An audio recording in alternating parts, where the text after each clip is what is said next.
Muy buen día, compañeros y compañeras. Profesor Nicolás, mi nombre es Nancy Flores, estudiante de la especialización de Neuropsicología de la Educación de la Corporación Universitaria Iberoamericana. En esta oportunidad nos corresponde a mi compañera Consuelo y a mí presentar el trabajo sobre principales estructuras del sistema nervioso periférico. Dentro de esto veremos pares craneales, pares espinales y ganglios asociados. Muchísimas gracias. Si en alguna oportunidad has sentido que tus pupilas se dilatan, que tu frecuencia cardíaca aumenta, salivación constante y dolor fuerte de panza, es que el sistema nervioso periférico está actuando. Hoy vamos a hablar de sus funciones. El sistema nervioso periférico es una estructura nerviosa y actúa en forma conjunta con el sistema nervioso central, formado por fibras sensitivas y motoras. Es aquel que pone en contacto el sistema nervioso central con otras estructuras del cuerpo y con el medio ambiente.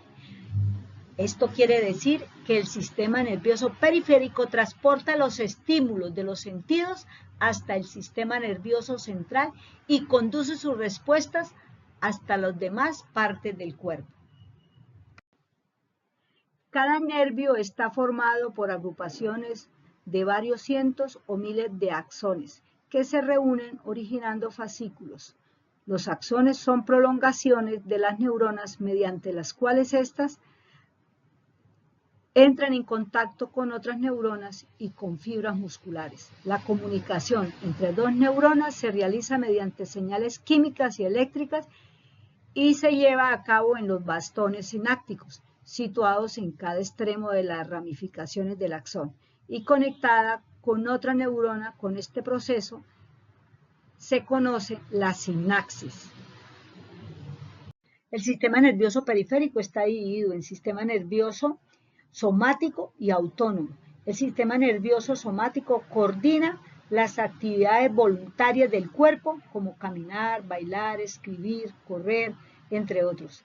Está formado por nervios que conducen información desde los receptores sensoriales de la piel, los tendones y los músculos esqueléticos hacia el sistema nervioso central. Además, distribuye los impulsos desde el sistema nervioso central hacia los músculos esqueléticos.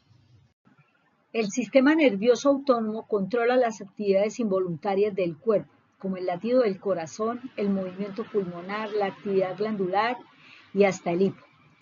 Está formado por nervios que conducen información hacia los órganos internos del cuerpo. Se divide en dos sistemas que funcionan de manera contraria: el sistema nervioso simpático y el sistema nervioso parasimpático. Si alguna vez te has sentido con miedo o ansiedad, bajo ataque o en peligro, simplemente has experimentado la activación de tu propio tono simpático, con el objetivo de prepararte para una respuesta de lucha o huida ante una emergencia. El sistema nervioso simpático funciona activando diversas y complejas vías donde es evidente el aumento del ritmo cardíaco y respiratorio, aumento en la presión sanguínea, dilatación de las pupilas, cambios en el flujo sanguíneo para que la sangre salga de la piel, del estómago, intestinos para dirigirse hacia el cerebro, el corazón y los diferentes músculos que sean necesarios para llevar a cabo esta respuesta ante la actividad simpática. Asimismo, un incremento en la sudoración y la evidente piel de gallina que te pone los pelos de punta. Una vez pasa el estímulo ocasionado por el sistema nervioso simpático, se activa el sistema nervioso parasimpático y envía impulsos a los órganos para volver al estado de relajación. De esta forma disminuye el ritmo cardíaco y se relajan los músculos para regresar a un estado de equilibrio. El sistema parasimpático genera respuestas de reposo a los órganos después de una situación presentada del sistema nervioso simpático y lo hace de la siguiente manera: contrae la pupila, aumenta la salivación, contrae los bronquios, disminuye el ritmo del corazón, estimula la actividad digestiva, estimula la salivación, estimula la conversión de glucógeno, contrae la vejiga, estimula la vesícula biliar y relaja el útero y el recto.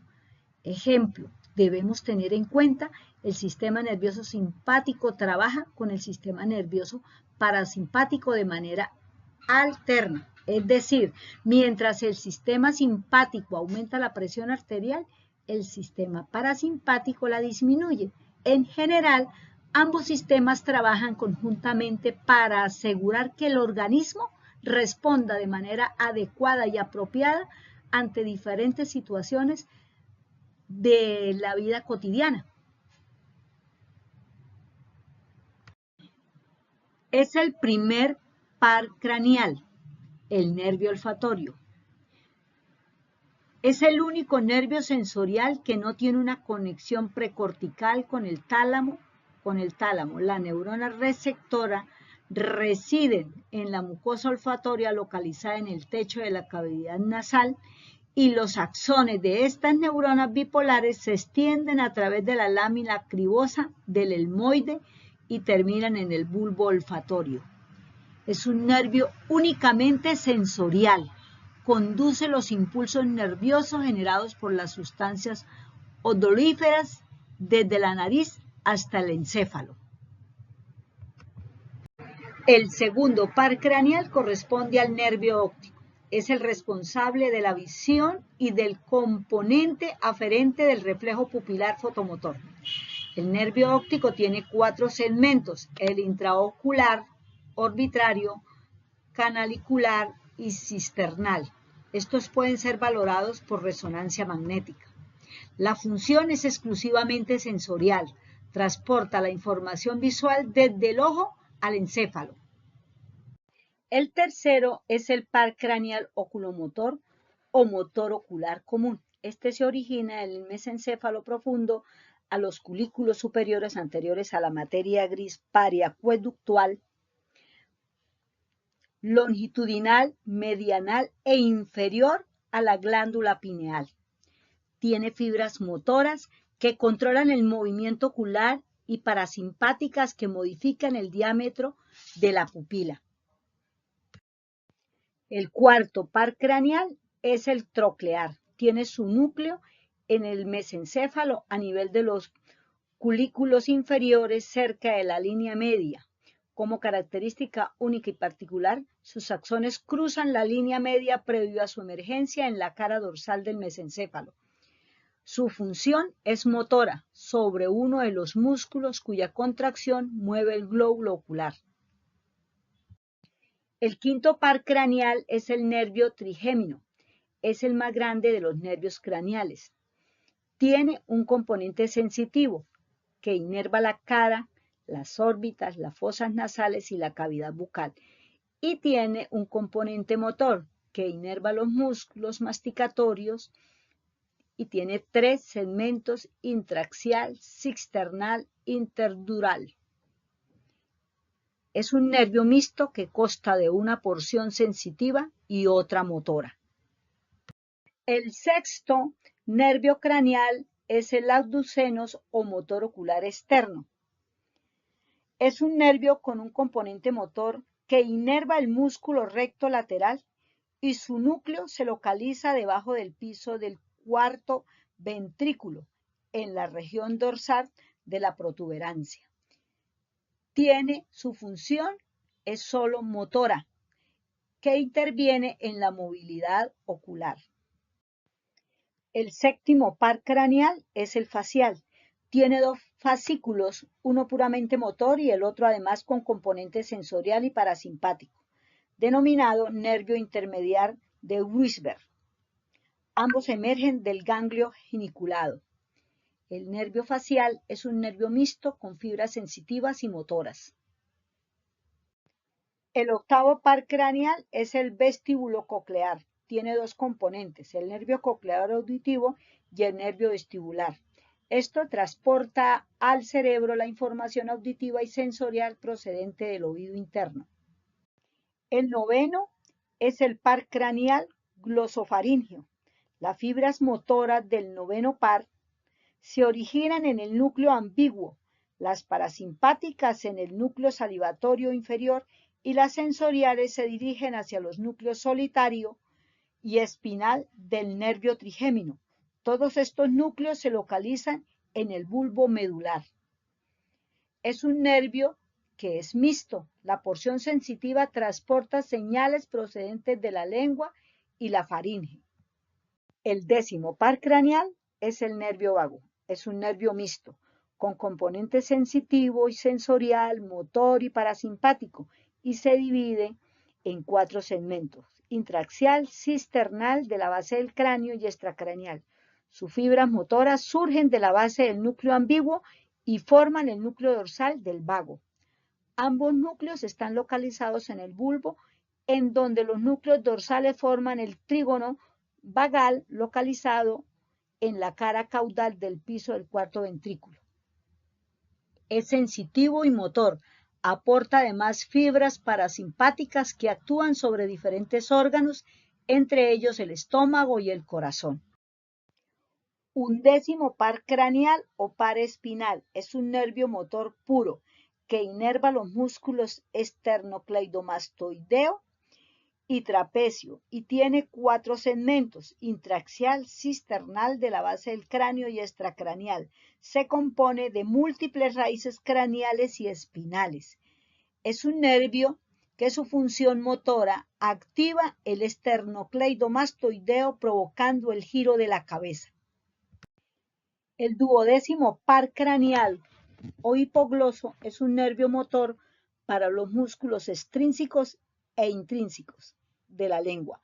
El único músculo extrínseco de la lengua que no es inervado es el palatologloso, el cual lo inerva el 10º par craneal. El hipogloso es un nervio motor que su función es activar la musculatura de la lengua.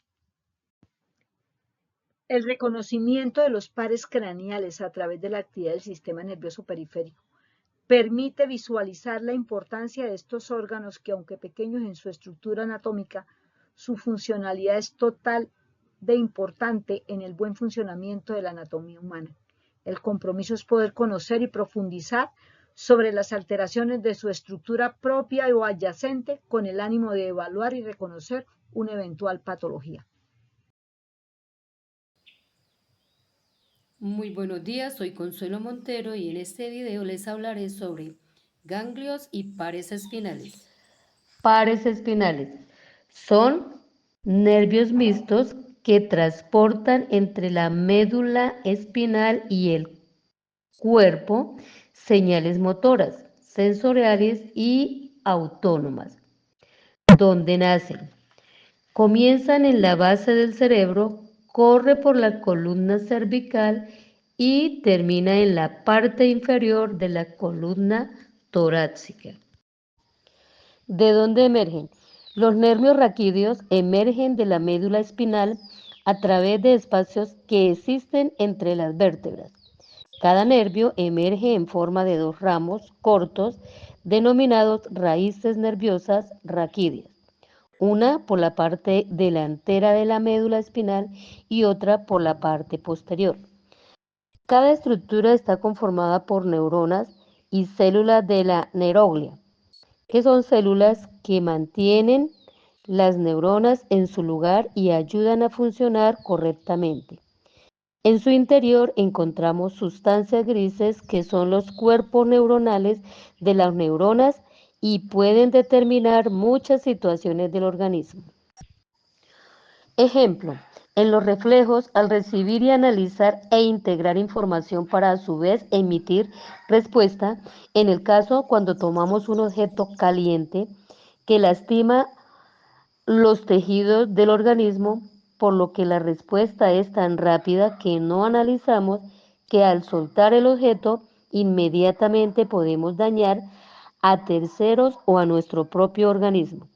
Esto explica un reflejo que se lleva a cabo por los nervios periféricos, que mueven las extremidades y a su vez estos se encargan de recibir todos los estímulos del medio externo e interno. y en emitir la respuesta al estímulo. ¿Cuántos nervios espinales tenemos los seres humanos? Los nervios espinales en total son 31 par, cada uno con dos partes o raíces que se unen entre sí, una sensitiva y otra motora.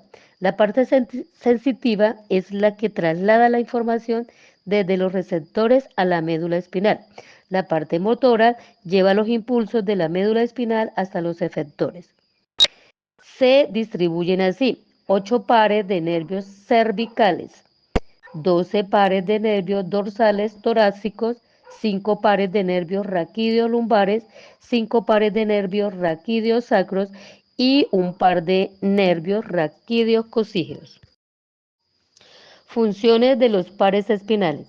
Los nervios espinales se encargan de la transmisión de impulsos nerviosos hacia y desde la médula espinal a través de dos raíces nerviosas: raíz motora anterior, localizada en la parte anterior, transmite impulsos de la médula espinal hasta los músculos para estimular el movimiento muscular. La raíz posterior o sensitiva transmite información sensitiva sobre el tacto, la posición, el dolor, la temperatura, desde el cuerpo a la médula espinal. Los ganglios asociados son un conjunto de cuerpos neuronales que se ubican en el trayecto de los ramos somáticos y autónomos del sistema nervioso periférico. Clasificación. Los ganglios se clasifican en dos grandes grupos: ganglios sensitivos relacionados con el sistema nervioso somático y los ganglios autónomos relacionados con el sistema nervioso autónomo. Los ganglios sensitivos captan las señales sensoriales que derivan de las extremidades hacia el cerebro y emiten respuesta motora. El ganglio autónomo se ubica a nivel del tórax, abdomen, cabeza, pelvis. Estos envían la información motora recibida de los centros. Estructuras y función de los ganglios. Los ganglios poseen una estructura y contienen cuerpos o somas neurales, células satélites tipo de célula glial y una capa de tejido conectivo. Los ganglios autónomos contienen neuronas multipolares y los sensitivas neuronas unipolares. El ganglio está cubierto por una cápsula de tejido conectivo denso y cada cuerpo neuronal posee una capa de células satélite aplanadas a su alrededor. También una membrana basal que cubre la región externa de las células satélite. Enfermedades asociadas a los ganglios. Los trastornos relacionados con la afectación en los ganglios basales son el Parkinson, enfermedad de Houston, disquinesia tardía, enfermedad de Gilles de la Tour y muy posiblemente trastornos obsesivos compulsivos. Las personas con disfunción de ganglios basales pueden tener problemas para iniciar, suspender o sostener el movimiento. Muchísimas gracias.